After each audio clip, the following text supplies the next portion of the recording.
In the winter of 1862, a search party climbing through the snow in the Great Smoky Mountains found a boy sitting alone at the base of a stone outcrop. No shoes, no coat that fit him. No family anywhere within 40 miles. He had been missing for nearly 3 weeks, and by every rule those mountains obey in January, he should have been dead. He wasn't. He was warm. And when the men asked him how a child could survive up there alone through the worst cold anyone could remember, he told them he had never been alone. He said the tall ones kept him warm, the hairy ones, the ones who lived inside the mountain and who were, in his exact words, waiting for the ground to move again. The men laughed at first. Cold does strange things to a child's mind, they told each other, but then the boy started describing things he had no way of knowing.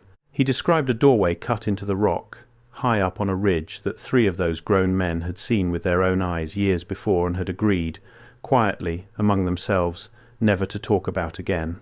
He described the size of the ones who used that door. He described what they did to the people who used to live in these valleys before the valleys were empty, and somewhere in the middle of that, the laughing stopped.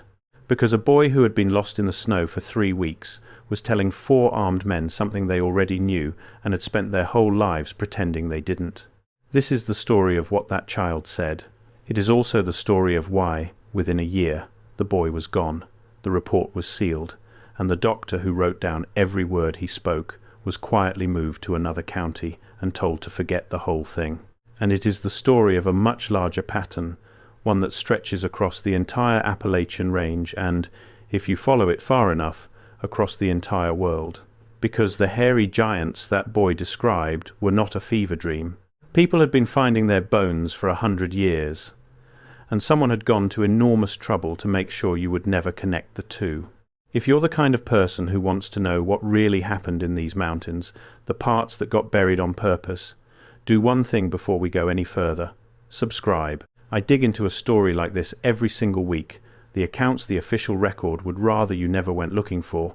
Hit that subscribe button, and let's get into it. To understand how strange this was, you have to understand where it happened.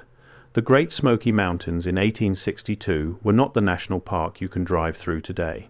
They were one of the most isolated places on the North American continent. The Civil War was tearing the country apart down in the flatlands, but up in those hollows, the war was almost an abstraction. Families lived 20, 30, 40 miles from the nearest anything. They were born, married, and buried within sight of the same 3 ridges. Roads were a generous word for what were really deer trails widened by mules.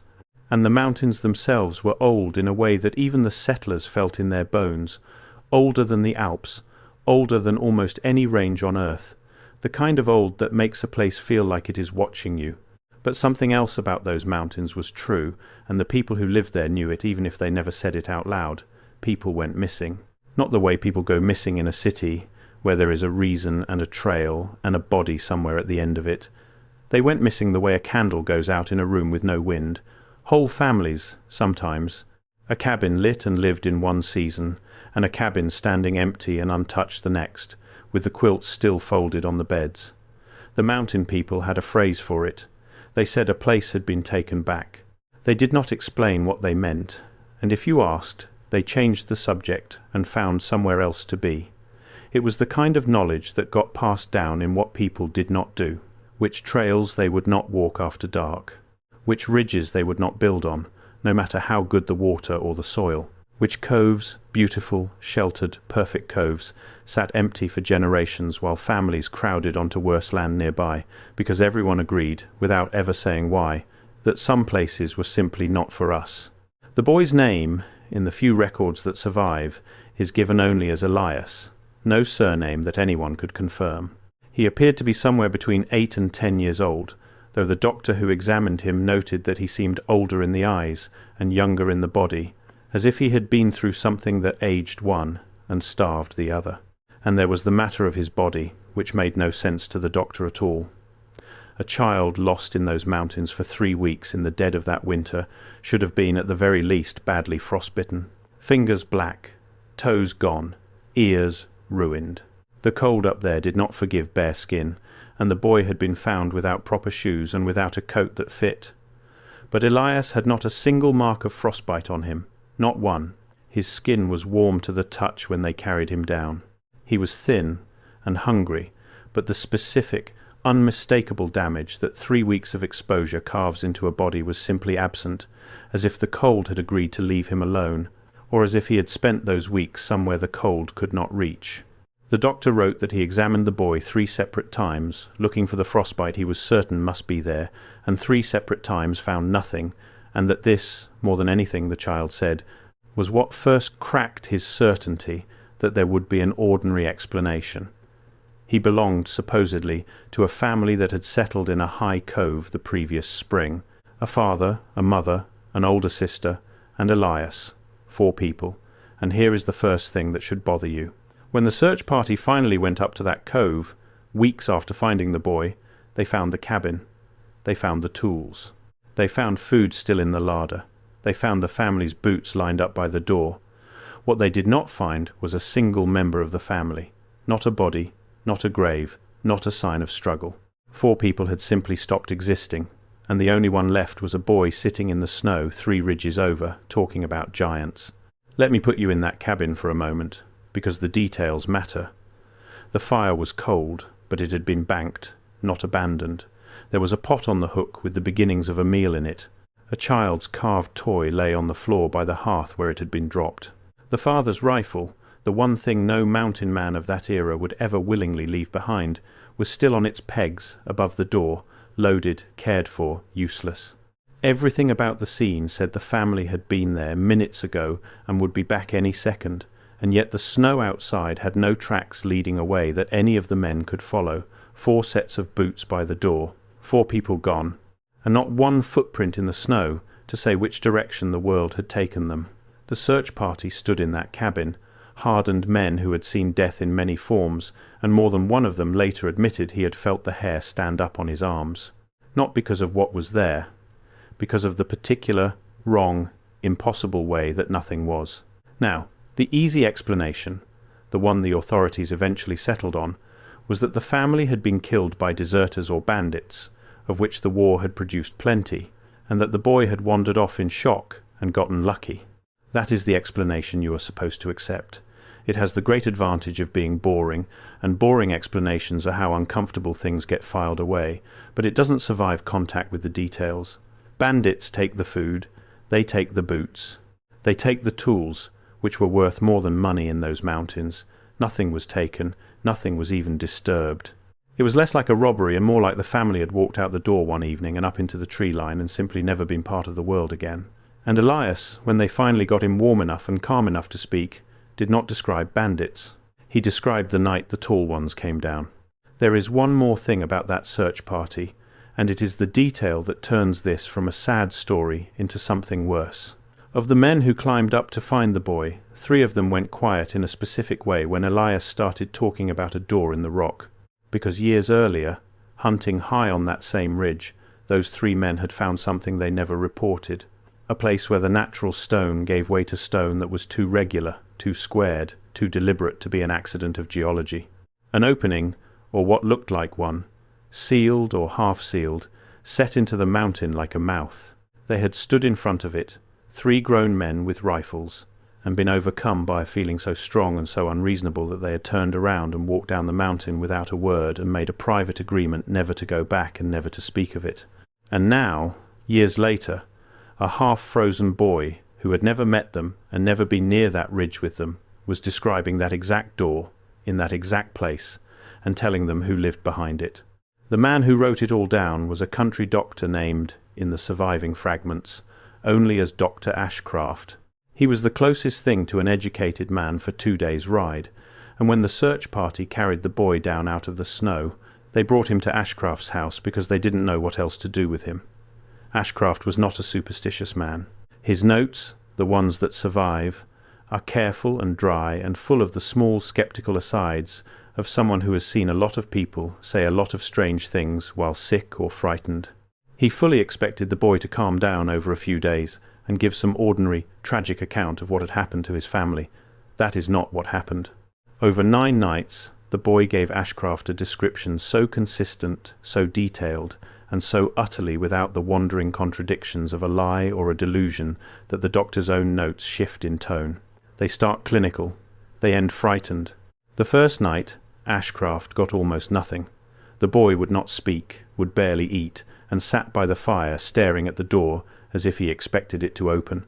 It was the second night that he began, and once he began he did not stop, and the doctor filled page after page in a hand that grew less tidy as the nights went on. What follows is drawn from those pages, in the boy's own order, the way he told it, which was not the order a grown man would have chosen. He started not with the night his family was taken, but with the sounds that came before it, because to Elias that was where it truly began. He would circle back to those sounds again and again over the nights that followed. And before we go further, I need to pause for a second, because what I'm about to tell you gets significantly darker, and I realized a while ago that some of this cannot be fully explained in a video format. The complete reconstruction of what the boy actually witnessed in those mountains, the exact ridge where the search party found him, the full transcript of what he told the county doctor across all 9 nights, the names of the 3 men who signed the original report and then had it sealed. I put it all into a written document. It's linked below, and the QR code is on your screen. Now let's continue. So, what did the boy say? He said that his family had been living quietly in the cove for months when they began to notice things at night. Sounds, not animal sounds. His father called them the walking, because it sounded like something very heavy moving slowly along the ridge line above the cabin, always at the same hour, always after the fire burned low. The boy said his father took to sitting up with a rifle, and that his father, a grown man who had fought in wars of his own, was afraid in a way the boy had never seen. And then one night, the walking came all the way down to the cabin. He said it did not come like an attack. That was the thing he kept returning to, the thing that seemed to trouble him more than fear would have. It came like a visit. The walking that had circled the ridge for nights came down the slope, slow and unhurried, and stopped outside the cabin, and then, he said, someone knocked, not a fist. Something heavier and slower than a fist, 3 times, on the door his father had barred. And his father, who had sat up armed and terrified for a week, who had every reason to fire through that door, instead set the rifle down. Elias watched him do it. He watched his father's face change, watched the fear drain out of it and something else pour in, something flat and calm and empty, and he watched his father cross the room and lift the bar and open the door to the dark. The boy said he tried to call out and found he could not because he was too afraid, because whatever had reached into his father had reached for him too, and had, for reasons he never understood, let him go. Elias described them the same way every time Ashcraft asked, and the doctor asked many times, on many nights, trying to catch him in a contradiction. They were tall, taller than the cabin door by half again, which would put them somewhere near 9 feet, though a frightened child is not a surveyor, and you should hold that number loosely. They were covered in hair, reddish, matted, more like an animal's coat than anything human, and yet the boy insisted, over and over, that they were not animals. They had faces. They had hands with the right number of fingers, and most of all, they had a way of looking at you that the boy could not describe except to say that they looked at his family the way a man looks at furniture he is deciding whether to keep. Not with hunger, with ownership, as though the family were the intruders, and the tall ones were simply inspecting property that had always been theirs. He said their eyes were wrong, not monstrous, not glowing, nothing from a penny dreadful, just wrong, in the way that an animal wearing a person's expression would be wrong, or a person wearing an animal's. He said they were quiet, that for all their size they made almost no sound moving, which was somehow worse than if they had roared. And he said the smell came into the cabin ahead of them, a smell of wet earth and stone and something older underneath it that he had no word for, a smell he would know instantly for the rest of his life, and that he prayed he would never smell again. Ashcraft pressed him on the hair, the reddish coat, wanting to catch the boy describing a bear after all. But Elias was firm. Bears he knew. Every mountain child knew a bear. These were not bears. They stood like men. They looked at things like men. They decided things like men. They were simply not men, and had never been, and the boy understood, in the wordless way children understand the things adults lie about, that they had been here first. That single detail is the one that stayed with Dr. Ashcraft, and it should stay with you, because it flips the entire story. We tell these mountain legends as if a monster wandered out of the wild and menaced innocent settlers. But the boy did not describe a wild thing. He described a landlord. He described something that believed the land belonged to it, that the humans living in the cove were squatters, and that a reckoning of some kind was overdue. And when you understand that, you start to understand why this story terrified the men who heard it far more than any bear or bandit ever could. It suggested that the mountains were not empty. It suggested they had only been made to look empty. And it suggested that whatever had emptied them was still there, underneath, waiting. Elias said the tall ones did not attack. That is the part that made no sense to the search party, and makes no sense until you sit with it. They did not kill his family in front of him. Instead, he said, his mother and father and sister went with them. Willingly is the wrong word, but the boy did not describe a struggle either. He described his family standing up, one by one, and walking out into the dark behind the tall ones, up toward the tree line, with the same blank obedience the boy would later show when Ashcraft asked him to eat or to sleep, as if they had been called. As if some part of them had been switched off and some other part switched on. And the boy said the only reason he was left behind was that one of the tall ones stopped at the door, looked back at him, and made a sound he understood without knowing how to translate it. The sound meant, "Not this one, not yet. Not this one, not yet." A boy of 8 or 9, half frozen, delivering that line to a country doctor by candlelight, and Ashcraft wrote in the margin of his notes a single word. He wrote, "God." Just that. The educated, sceptical man had run out of clinical language and reached for the oldest word he had. What Elias could not explain, and what no one has ever explained, is the 3 weeks in between. His family was taken on a single night. He was found 3 weeks later, 3 ridges away, warm and unharmed, at the foot of that stone outcrop. Where was he in between? What kept him alive? What kept him warm? The boy's account of those weeks was not a blank, which would have been easier. It was a fog. He spoke of being kept. He spoke of the dark, and of not being cold, and of the tall ones coming and going, and of being watched but not touched, and of a sound that was almost like a voice, deep and slow, that he felt in his chest more than heard in his ears. He said they fed him, though he could not say what. He said, and this is the detail Ashcraft underlined twice, that time down there did not move the way it should, that a night could feel like an hour and an hour like a week, and that he did not think 3 weeks had passed at all until the men told him so and he saw the deep snow and knew that it had. And then one morning, or what felt like a morning, he was simply outside again, sitting in the daylight at the foot of the rock, as if he had been set down there, and the men found him within the hour, as if someone had known exactly where and when to leave him to be found. Here is where a reasonable person would stop and call it a ghost story, a tragic family, a traumatized child, a folk legend dressed up in the fear of a hard winter. And if this were the only account of its kind, that is exactly where we would stop too. But it isn't the only account. It is one data point in a pattern that covers the entire Appalachian range and reaches back long before 1862 and forward long after it. Because for well over a century, people digging in these mountains had been pulling something out of the ground, something that matched the boy's description with a precision no frightened child could have invented. They had been pulling out the bones of giants. This is not obscure. That is the part people find hardest to believe, that something this large could be hiding in plain sight, but it is. If you go back through the archives of ordinary American newspapers across the whole of the 19th century, you will find the reports stacked up like cordwood. A mound levelled for a railroad in one county, and a skeleton inside measuring over 8 feet, described by the foreman and the local doctor and printed without a hint of sensationalism, because at the time it was simply news. A farmer ploughing a new field who turns up a jawbone that fits over his own face like a mask. A road crew that opens a burial chamber and finds not one giant but a row of them, laid out in order, with ornaments of copper and shell and stone arranged around them the way you arrange the honoured dead. These were not written up as monster stories. They were written up the way you would write up a good harvest or a bad flood, as facts of the world, by people who had no reason to lie and no framework that told them the bones were impossible. The impossibility came later. The impossibility was installed.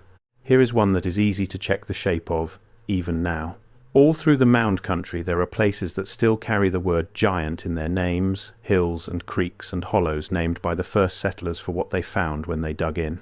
People do not name a creek after a giant because they heard a story around a fire. They name it because someone turned up something in the dirt that left them no other word to use. The names outlasted the bones. The bones went east and disappeared, but the names stayed on the land, little fossilized screams from the moment before the forgetting was complete. And if you drive that country today, you pass them without a second thought, the last public evidence of a thing that was supposed to be scrubbed out entirely. You cannot rename a whole map, not all of it. Some of it sticks.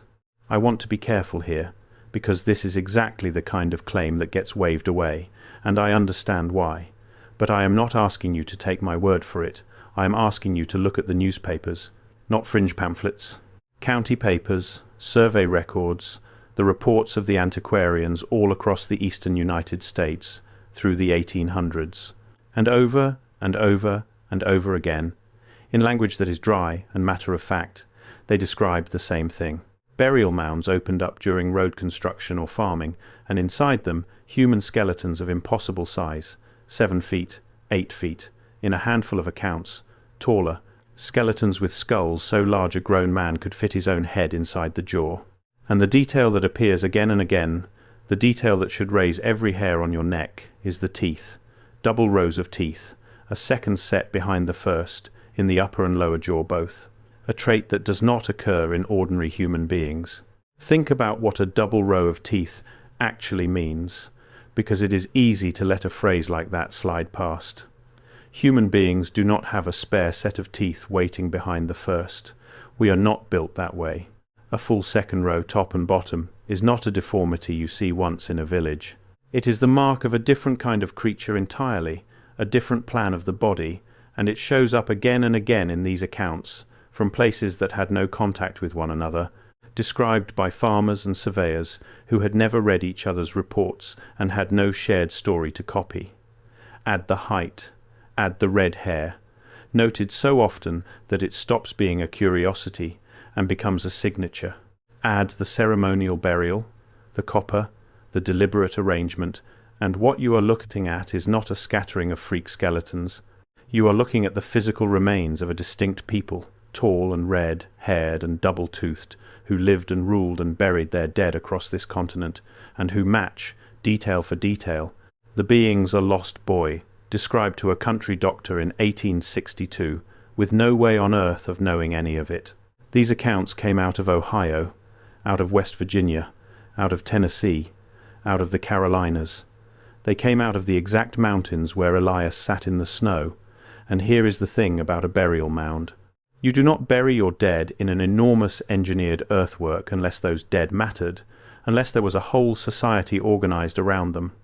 A mound is not where a monster dies. A mound is where a people bury a king. So the bones were not evidence of a stray creature in the woods. They were evidence of a civilization of very large, red-haired, double-toothed people who had lived and died and been ceremonially buried in these mountains long before any settler arrived, and whose existence has been almost perfectly erased from the history you were taught. Almost perfectly, because the erasing left fingerprints, and the biggest fingerprint of all has a name you already know. When you gather up these accounts, and researchers have gathered hundreds of them, a strange thing becomes visible. The bones keep getting found, and then the bones keep disappearing. A mound is opened, a giant skeleton is documented, sometimes measured, sometimes even photographed, and then, in account after account, the remains are said to have been sent away for study to a certain institution in Washington, and then they are never seen again. No display, no catalogue entry, no follow-up. The single largest collection of these anomalous remains, if the accounts are true, would have flowed into one building, and that building has spent more than a century insisting the whole phenomenon never existed. I am not going to tell you what to conclude from that. I am going to tell you that when a thing keeps being found and keeps vanishing into the same set of hands, you are not looking at an absence of evidence, you are looking at the management of evidence. And the management was thorough. Consider how it works. A remarkable find is made by ordinary people. It gets a paragraph in the local paper. Then a letter arrives, or a man arrives, from a respectable institution, offering to take the remains off their hands for proper scientific study, which is an honor and a relief. And who would say no? The bones go east, and then nothing. No paper published, no display mounted, no entry in any public catalogue. If anyone ever writes to ask, the answer is that the remains were unremarkable, or were lost, or were never received, or never existed. Repeat that a few hundred times over a century, and you do not need a grand conspiracy with 1,000 people in on it. You need one policy, applied patiently, by an institution with the authority to make its verdict the final word. Find, collect, silence. And the elegance of it, from their side, is that the silence itself becomes the evidence that there was never anything to find. The absence of giant skeletons in the museum becomes proof that giants are a hoax, when the absence is the crime. Now, sit that fact next to the boy. Elias, in 1862, with no newspapers, no schooling to speak of, no way to know any of this, described tall red-haired people who considered the mountains their own. Decades of grave openings, before and after him, produced tall red-haired skeletons buried like royalty in those same mountains. A frightened child and a mound full of bones told the same story. And the only way that is a coincidence is if you have already decided, before looking, that it has to be. And there is the timing, which is its own kind of clue. Elias was found in 1862, in the middle of a war that had emptied these mountains of law and attention, and turned the whole region into a place where people vanished by the thousand, and no one counted too carefully. If you wanted a window in which to move quietly, in which strange men with quiet authority could arrive in a remote county, collect a boy and a report and a doctor's silence, and be gone before anyone with the standing to object even heard about it, you could not design a better one than a civil war. Chaos is not just chaos. Chaos is cover. And the more you look at when these accounts cluster, at the wars and the panics and the great disruptions, the more it looks less like bad luck and more like someone waiting for the lights to go out before they moved. Before we move on to what happened on the 9th night, stop for a second. What you just heard about the bones they pulled out of those Tennessee mounds is the part that changes everything. But it only makes sense when you see it written out next to the original survey notes. The measurements, the double rows of teeth, the burial depth, the red hair still attached to the skulls. It's all in the document linked below. Take 5 seconds right now, grab it, and then come back, because what comes next builds directly on it. The link is in the description. QR code is on your screen. On the 9th night, Elias told Dr. Ashcraft the part he had been circling for over a week. He told him why the tall ones were waiting, and what they were waiting for. And this is where the story stops being a mountain legend and becomes something much bigger. Something that connects the Smokies to a pattern people have found on every continent. The boy said the tall ones were not always underground. He said they used to live on the surface, in the open, in what he described, in a child's words, as houses of stone taller than trees. And he said that a long time ago, though a child has no real sense of a long time ago, the ground had moved and the mud had come and the world of the tall ones had been buried. Not all of them died. Some of them went down into the deep places, into the caves and the old rooms under the mountains, and there they had been sleeping. And they were waiting, the boy said, for the ground to move again, because when it moved again, the mud would lift, and the world that belonged to them would come back up into the light. Sit with the picture the boy was painting, because it is more coherent than anything a delirious child should be able to invent. A world on the surface, built in stone, on a scale we would call impossible. A catastrophe of mud and moving ground that buried it. A remnant that did not die but withdrew, down into the deep places, to wait out the age of whatever came next, and a certainty, calm and total, that the burial was temporary, that what goes under the mud comes back up when the mud runs again. He was not describing a monster in the woods. He was describing a tenancy, a changing of the guard between one world and the next, in which our entire history, everything we call the past, is nothing but the brief span in which the old owners happened to be asleep. The ground moved, the mud came. The old world was buried, and a new one was put in its place. If you have spent any time at all looking into the history that doesn't add up, you know that you have heard this before. You have heard it under a name. The name is the reset, and the flood of mud has a name too, People call it the mud flood, and it is not just an Appalachian ghost story. It is a pattern that shows up in the physical fabric of cities all over the world, if you know how to look. Walk through the old core of almost any major city built before the middle of the 1800s and start paying attention to the ground floors of the oldest buildings.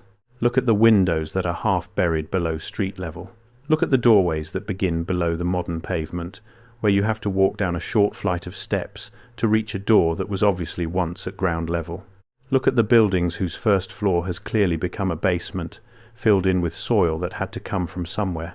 The official explanation is that cities simply rise over time, that debris and construction raise the street level century after century. And sometimes that is true. But there are cases, thousands of them, where the amount of buried structure and the uniformity of it across a whole district cannot be explained by ordinary accumulation. It looks, for all the world, like whole cities were inundated by a wave of mud, buried up to their second stories, and then dug out, or built on top of, by people who did not build the original structures and did not fully understand them. You can go and look at this yourself, which is what makes it so hard to shake once you have seen it. It is not a document you have to trust. It is a doorway 3 feet below a sidewalk in an old city that someone clearly once walked through at street level, now leading down into a basement that was obviously built to be a ground floor. It is a row of windows, arched and ornamented, the kind of windows a builder makes to be seen and admired, buried to their tops in earth so that half the window looks up at you from below the pavement. It is the strange, repeated fact that the grandest structures in our oldest cities so often have their most beautiful stonework starting a full story underground, as if the building were designed for a ground level that no longer exists. The official answer, that streets rise, is true in small amounts and over long times. It does not account for entire ornamented floors swallowed uniformly across whole districts in cities all over the world at roughly the same point in history. Something put that dirt there, and the timing of when it was dug back out or built over keeps landing on the same century that everything else in this story lands on. That is the heart of it, the idea, held by a growing number of people who have simply looked at the buildings with open eyes, that the world before the 1800s was not the primitive, sparsely populated, gaslit backwater we were taught. That there was an advanced, unified civilization, immense in scale, whose architecture we still stand inside every day and attribute to people who supposedly built it by hand with no machines in impossibly short time frames. That this civilization was ended, or nearly ended, by a cataclysm of mud and water, and that in the aftermath, a new order rose, wrote a new history, and quietly went about the business of making sure the survivors and the ruins and the bones of the old world were explained away, relabeled, or removed. This lost civilization has picked up a name in the years people have been researching it. The name is Tartaria, and the strange thing about that name is how recently it vanished. Tartaria, or Tartary, is not an invention of the internet. It is on old maps, plainly labelled, a vast territory sprawling across the top of the world, appearing in atlas after atlas for centuries, in encyclopedias, in the accounts of travellers. And then, within a remarkably short span in the 1800s, it is simply gone. Not conquered in the pages of history, not renamed in a way anyone can cleanly point to, just quietly dropped, until a place that filled a huge share of the largest continent on Earth became a word that makes educated people smirk. Empires do not usually evaporate from the map without a single famous war to explain it. This one did, and whatever the truth of it, the smirk itself is worth noticing, because the smirk is manufactured. Someone had to teach us to laugh at a word that our great-grandparents' atlases printed in large letters without any embarrassment at all. I know how that sounds the first time you hear it. I resisted it myself for a long time.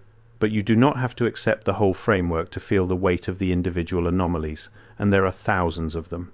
The buildings that appear on old maps and then are attributed, generations later, to some improbably fast construction project. The World's Fairs of the 1800s, full of colossal, ornate structures said to have been thrown up in a year or two and then demolished right after, as if the point of the fair was to demolish something. The star forts, those perfect geometric fortifications that dot the entire globe, on every continent, in near identical form, built supposedly by cultures that had no contact with one another.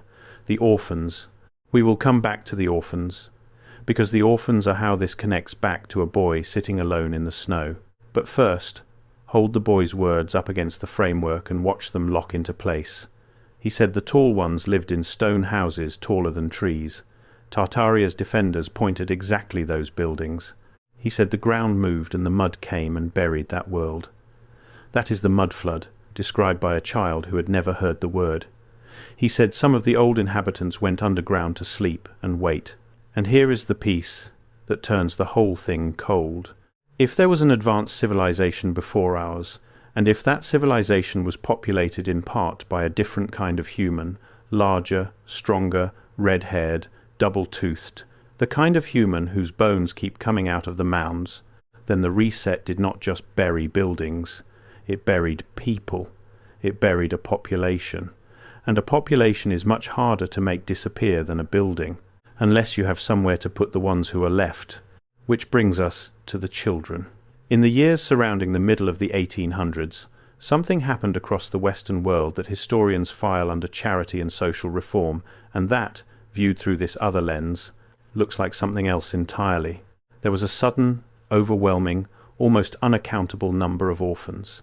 Cities full of children with no parents, no records, no history. The response was enormous and strangely organized. Orphanages were built at a scale that dwarfed the recorded need. In America, tens of thousands of these children were loaded onto what were called orphan trains and shipped across the country, handed off to strangers, their origins scrubbed, their old names replaced. The official story is poverty and disease and immigration, and those things were real. But the numbers, when you actually look at them, are strange. The organization was too fast, too total, too willing to erase where these children came from. It is almost as if a population needed to be repopulated, as if the survivors of something, especially the young ones, the blank slates, the ones who could be given a new name and a new story before they were old enough to remember the old one, were being distributed into a fresh history like seeds. And the children arrived with their histories already erased, which is the part that should stop you cold.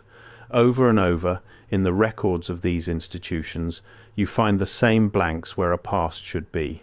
Parents unknown, origin unknown, age approximate, found. Not orphaned by a named disease or a named disaster, with a grave and a village and a family that could be traced. Just found, as if they had appeared, and processed, and renamed, and sent onward with a clean new identity stitched over the empty place where the old one should have been. A society genuinely overwhelmed by ordinary tragedy keeps records, because records are how the grieving find each other again. A society quietly reseeding a population does the opposite. It severs. It makes sure the child cannot go back, because there is nothing to go back to and no thread to follow. And by the time the child is grown, the new story is the only story, and the old world is not even a memory. It is just a feeling some of them carry their whole lives, that they came from somewhere they were never told. Not this one. Not yet. Remember what the tall one said, or what the boy understood it to say, at the cabin door. The family was taken. The child was left. Why leave the child? Every version of this pattern, the mounds, the mud flood, the orphans, points at the same uncomfortable answer. The old world was not simply destroyed and forgotten. It was cleared and replaced. The adults, the ones who remembered, were removed.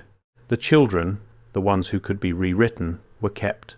And a boy who watched his family walk calmly into the dark behind 9-foot giants, and who was allowed to live specifically because he was a child, is not a random tragedy. He is a witness to the mechanism. He saw, in one cabin on one night, the exact process that a growing number of researchers believe was run across the entire planet. The remembering ones taken, the forgettable ones kept. And now you understand why the report was sealed. Because here is what happened to Elias after the 9th night. Dr. Ashcraft, by his own notes, had come to believe the boy. Not to believe in giants necessarily, but to believe that the child was not lying and not mad, and that whatever had happened in that cove was real and was not being investigated honestly. He wrote to the authorities. He asked for the cove to be properly searched and for the boy to be protected and studied by people who would take the account seriously, and the response he got was swift and it was final. Men arrived, not local men. Men with the kind of quiet authority that mountain people learn not to question. The boy was taken from Ashcraft's care for his own good, they said, to a facility that could better care for an orphan of his condition. The report, the one Ashcraft had so carefully written across 9 nights, was collected along with the boy. Ashcraft was told, in language polite enough and firm enough that he understood it perfectly, that the matter was closed, that repeating the boy's account would not reflect well on his judgment as a physician, and that a new posting in a distant county had opened up that would suit him nicely. Ashcraft took the posting. Of course he did. He had a family. He had a life. And the machine that arrived to collect one strange boy and one strange report was not a machine you argued with. But he did not destroy his own private notes, the ones he had kept separately, and it is from those fragments, surfacing generations later, that we know any of this at all. His last entry about Elias is short. He wrote that the men who took the boy asked him a question before they left. They asked him whether the child had described a door in the rock and its location. And Ashcraft, in the only act of defiance available to a frightened country doctor, told them no. The boy had said nothing about any door. It was a lie.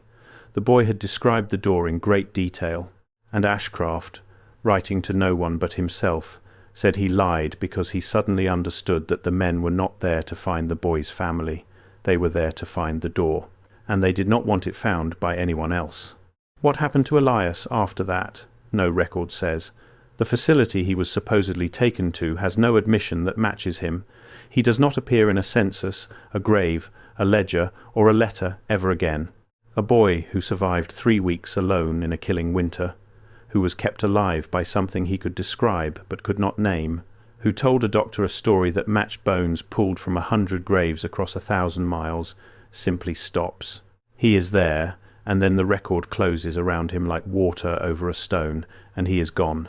Which is, when you think about it, exactly what he said the tall ones did to his family. Taken up into the dark and out of the world, leaving the boots by the door and the food in the larder, and no explanation at all. Try, for a moment, to find him. That is what researchers who stumbled onto the Ashcraft fragments tried to do, and the wall they hit is instructive. A boy that age, in that era, taken into an institution, should leave a paper trail a mile long. Admission records, a name change, at least recorded somewhere, a death certificate, a burial, a discharge, a transfer, something. Elias leaves nothing. The institution named in the fragments either has no record of him or, in one version, has no record of ever having existed under that name at the time, which is its own small horror. It is as if the men who took him did not simply move him. They unwrote him. They reached back into the paperwork of the world and pulled the single thread that was Elias until the whole knot of him came loose and there was nothing left to hold. And a person who can be unwritten that cleanly was never, from the perspective of whoever did it, a person at all. He was a loose end. And loose ends, in this story, do not get tied. They get removed. And if you think Elias was the only one, you have not been paying attention to the pattern, because the pattern is the whole point. There are other children, not identical, but rhyming. Across the 1800s and into the early 1900s, in mountain country and frontier country all over the continent, there are scattered accounts, most of them buried in local papers and family letters, of children found alone after a family vanished, who describe tall hairy figures, or the ground opening, or being told to wait, or being left behind on purpose. The wording changes, the core does not. A large, hair-covered people. An old claim to the land. A taking that was calm rather than violent. And a child spared, again and again, specifically because the child was a child. Any one of these you can dismiss. The mind reaches for bears, for hermits, for trauma, for the ordinary cruelty of a hard world. But you cannot dismiss the shape they make together, because the shape is too specific, and it repeats in places that had no way of talking to each other. And the ones spared always carried something out with them, something that broke a little more of the official quiet each time. A child in the Alleghenies, in one fragment, who would not go near dug earth of any kind for the rest of her life, and could never quite say why, except that the smell of turned soil made her think of being kept somewhere under it. A boy in the Blue Ridge who drew over and over the same doorway in the same rock, and who screamed if anyone tried to take the drawings away. None of these children met. Most of them never travelled more than a day's walk from where they were born. They had no books to copy from, no legend to borrow, and every reason, given how the adults around them reacted, to keep their mouths shut.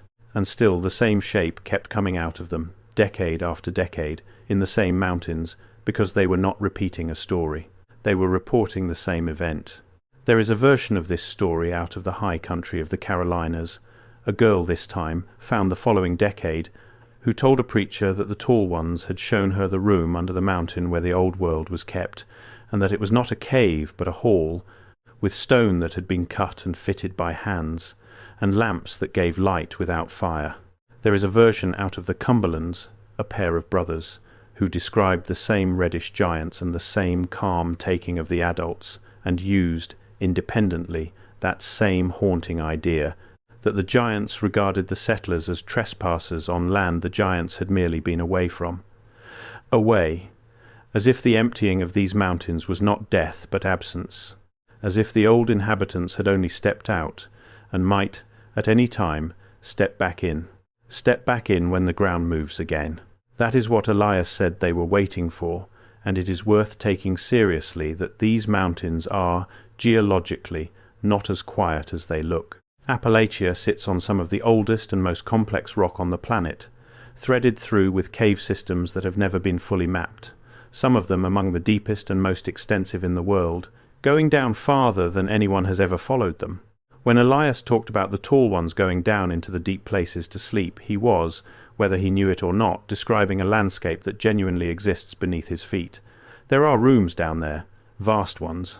There is water down there that has never seen the sun. Whatever you believe about giants, the boy was not wrong that the mountain is hollow. The mountain is very, very hollow.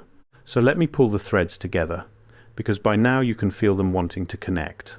A boy is found alone in the Smokies in 1862, warm when he should have frozen, telling a careful and sceptical doctor about tall, red-haired, hair-covered beings who considered the mountains their property, who took his family calmly up into the dark, who left him alive because he was young enough to forget, and who were sleeping underground, waiting for the ground to move and the buried world to rise. Independently, for over a century, before and after that boy, people opening the ancient burial mounds of these same mountains pulled out enormous skeletons, red-haired, with double rows of teeth, buried like the honoured dead of a real civilization, and those remains flowed toward one institution and vanished.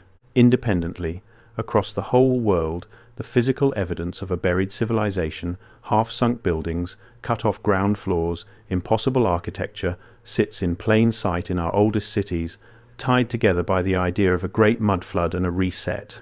And independently, in the same decades, an unexplained flood of origin, less orphans, was gathered up, renamed, and scattered across the land, as if a population were being quietly reseeded. 4 sets of facts.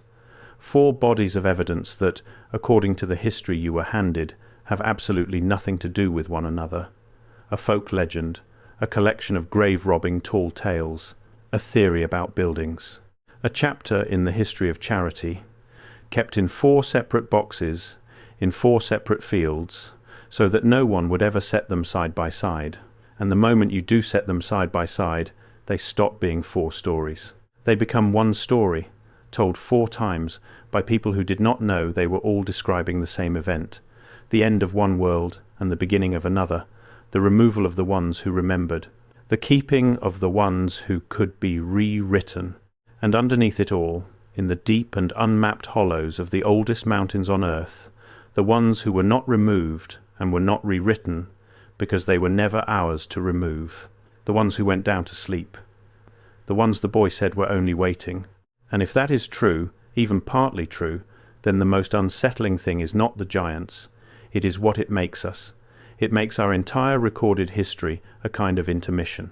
It makes every empire we are proud of, every war we memorize, every invention we credit ourselves with, the activity of tenants, rearranging the furniture in a house whose owners stepped out and left the door on the latch. It means the ground under the oldest mountains on Earth is not empty rock, it is occupied. It means the reason certain coves sat beautiful and empty for generations, the reason the mountain people would not build there, was not superstition but memory, the last worn-down remnant of a knowledge their ancestors paid for in blood. And it means the boy's flat, calm, terrible line was not the raving of a frightened child. It was a status report. The owners are asleep. The owners are patient. The owners are coming back. I told you at the start that someone had gone to enormous trouble to make sure you would never connect these things, and I want to be honest with you about what that means, because it is easy to say the words cover up and feel clever and move on. A cover-up is not usually a room full of villains twirling their moustaches. It is quieter than that and far more effective. It is 100 small decisions. A report sealed here. A doctor reassigned there. A box of bones sent to an institution that simply never opens the box. A category invented, orphan, primitive mound builder, folk superstition, that lets an entire body of evidence be filed under something harmless. It is the slow, patient institutional work of making a true thing sound stupid, so that anyone who repeats it sounds stupid too, so that eventually only the reckless and the ridiculed will even bring it up. That is how you bury a world. Not with mud, with embarrassment. You make the truth radioactive to careful people, and then you let the careful people bury it for you, for free, out of their fear of looking foolish. And it worked. It worked so well that the name Elias survives in almost nothing, that Dr. Ashcraft is a set of fragments, that the mounds are a footnote, that Tartaria is a punchline, and that a child telling 4 armed men the single most important thing any human being can be told, that the world is not what you think it is and the previous tenants are still in the building, ends up as a story on a screen that most people will scroll right past. But you didn't scroll past, you are still here. And that means something, because the whole architecture of this depends on people not being willing to sit with a story like this all the way to the end. You just did. So what do you do with it? I am not going to tell you to believe every piece of this. I would be lying if I told you I had certainty, and this channel is not in the business of selling you certainty. What I will tell you is that the official version, the boring version, the one where a traumatized boy babbled and a mound held some tall skeletons and buildings just sink and orphans just happen, requires you to believe in an awful lot of coincidences that all conveniently point away from the same conclusion. And when every coincidence in a case leans the same direction, at some point the honest thing is to stop calling them coincidences. The boy said the tall ones were waiting for the ground to move. The mountains are hollow, the bones are real, and then they are gone. The buildings are half buried in every old city on earth. The children were gathered and renamed. You do not have to accept my frame, but you cannot unsee the shape once you have seen it, and now you have seen it. There is one last thing in Ashcraft's fragments, and I saved it because it is the line I cannot get out of my head. On the last night, before the men came, the doctor asked the boy whether he was afraid the tall ones would come back for him. And Elias, this half-frozen child who had lost everything and understood more than any of them, looked at the doctor and said no. He was not afraid they would come back for him. He was afraid of the day they would come back for everyone. He said the tall ones had told him, in the way they told him things without words, that they were patient, that they had waited a very long time already, and that they did not measure time the way we do. A winter to them was a breath. A century was an afternoon. And the ground, he said, always moves again eventually. The mud always comes again eventually. And when it does, the ones sleeping in the deep places of the old mountains will simply stand up and walk out of their doors in the rock and take back the world that was theirs, from tenants who never even knew they were only renting. That is where the account ends. A door in the rock that a doctor lied to protect. A boy who vanished from every record. A mountain that is hollow all the way down. And a warning, from something old, delivered through a child, that the emptiness of these mountains is not the same thing as their being empty.